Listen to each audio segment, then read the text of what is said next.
Ok, mis amigos, una vez más aquí nos encontramos. Están con su amigo del lado del código, el humilde de la web. En esta ocasión tenemos como invitados a Jeffrey Alexander Palomeque y a Álvaro Enrique Guzmán. Son dos amigos que también son programadores, pero pues todos tenemos diferentes disciplinas. Alexander es matemático y Álvaro Enrique es contador profesional. Pero esto nos lleva a reflexionar. Hoy en día los profesionales que conocen su campo, por ejemplo, yo no sé nada de contaduría, lo único que sé contar, digamos que eh, son los años que tengo. Y si me tocase quizás desarrollar un sistema del área contable, podría ser que me quedara sin competencia, o sea, mis skills no alcanzarían.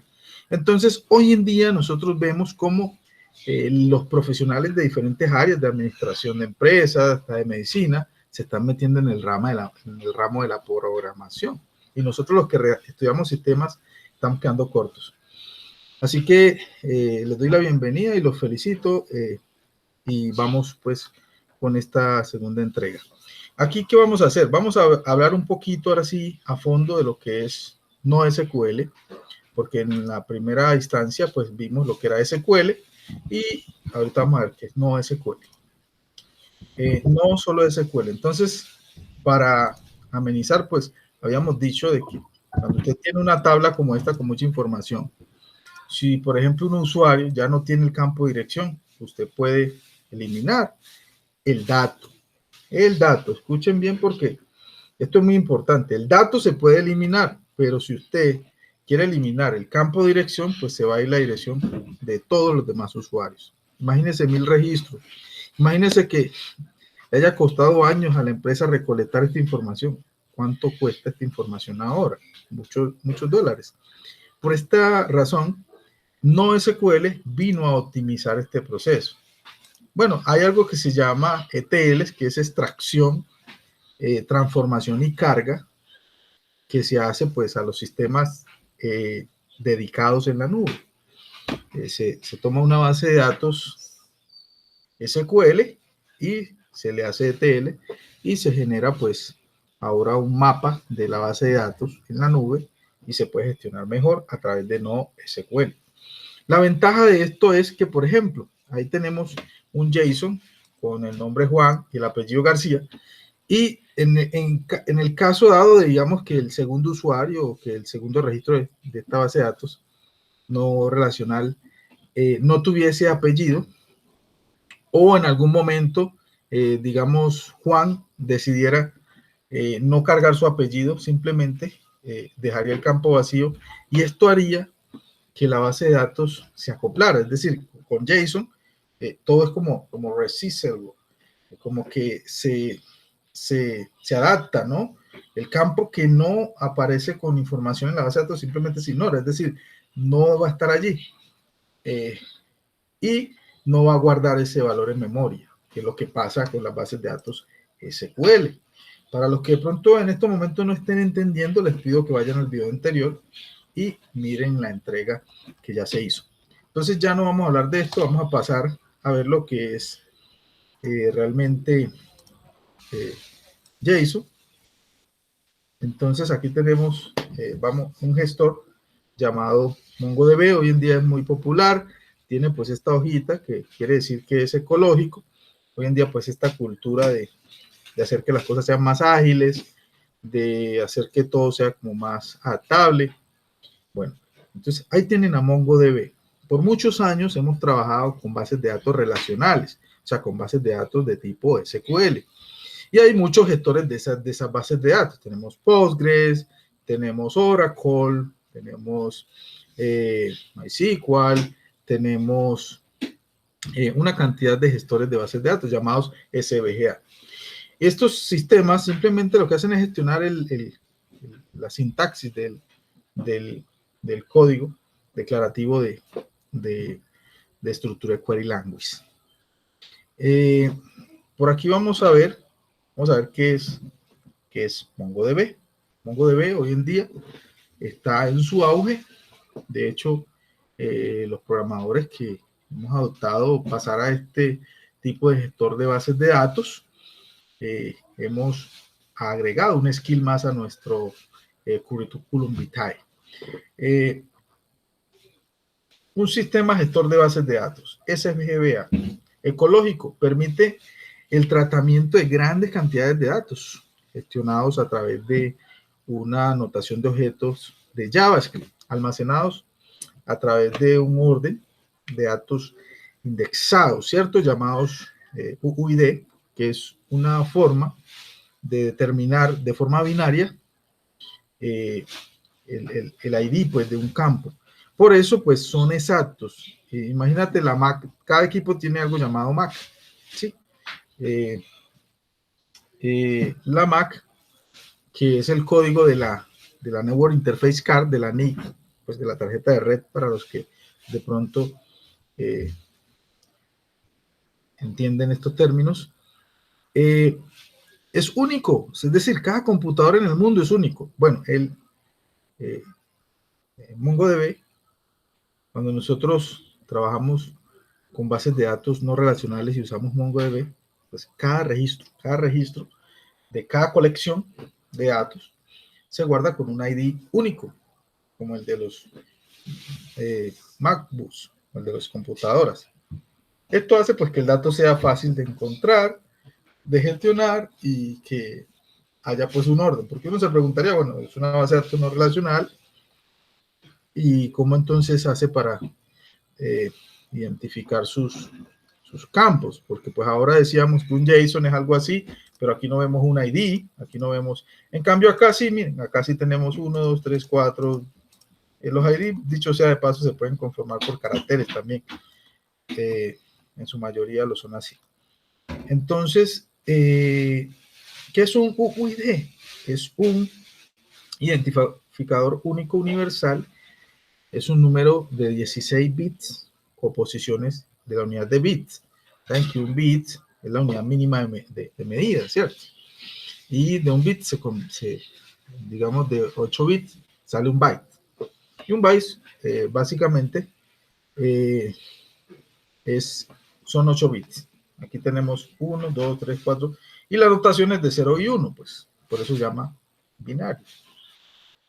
O sea, 16 a la 32. Los que saben de redes, entienden esto, son 128 bits. Siempre es bastante información que se almacena en un UUID. O sea, este código es seguro. Y básicamente utiliza a JSON, por eso dice aquí notación de objetos de JavaScript. Utiliza JSON y a ese JSON se le asigna un UUID. Muy bien, entonces, ¿qué es un JSON? Es una notación de objetos de JavaScript que consiste en un par de claves y valor. ¿Se acuerdan de las tablas? Pues en las tablas nosotros decíamos que la columna nombre, apellido y dirección se le almacenaban pues estos datos y cada conjunto de datos generaba un registro. Aquí el registro se genera a través de un JSON. Cada JSON es un registro. ¿Sí? Y puede almacenar mucha información. Muy bien, vamos a ver cómo se ve esto en marcha, porque pues a esto vinimos. Vamos a ver. Entonces, esto es un JSON. Ahí tenemos un JSON.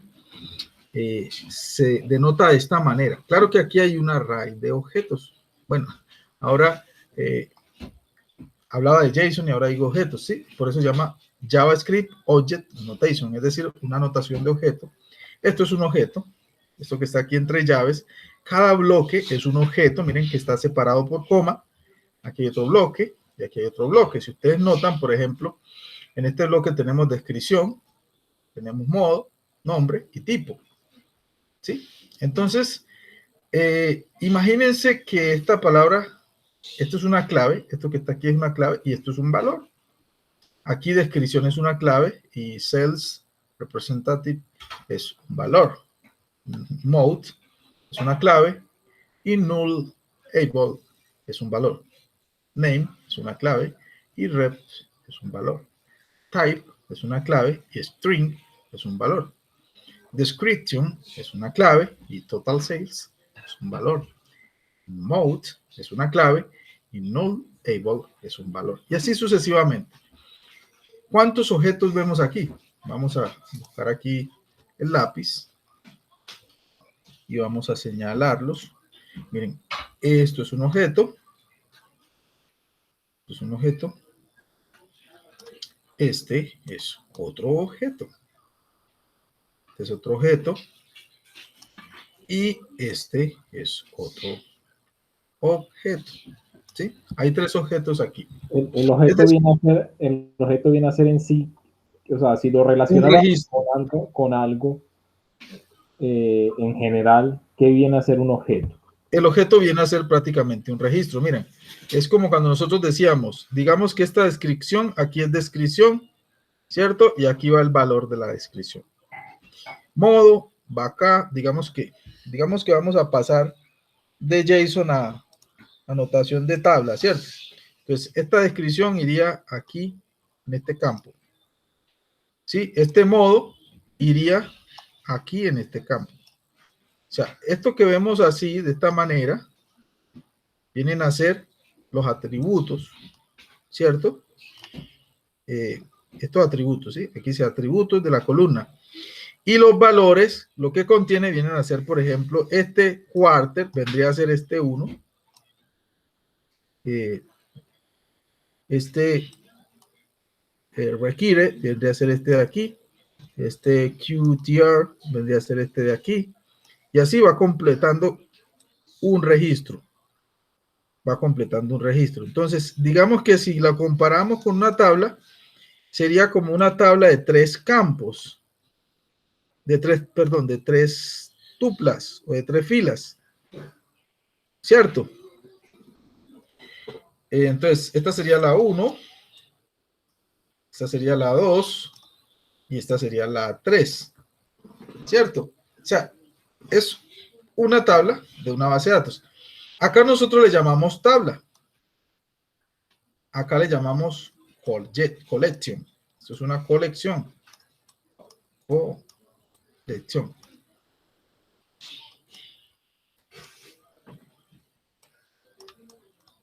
Listo.